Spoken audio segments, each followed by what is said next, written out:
Welcome back to Stony Point Forge. I haven't posted any belt grinder videos in quite a while, so I just working on this one today, and I've got a foot pedal installed on it.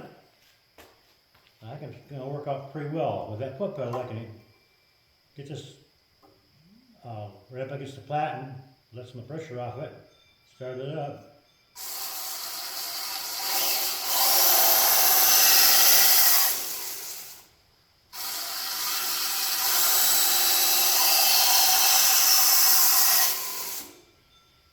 Once I get used to it, I think it's going to be a good setup for me.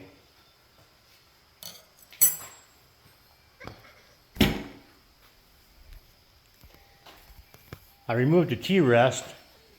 I'm going to try to do more grinding by freehand, try to get myself better at it.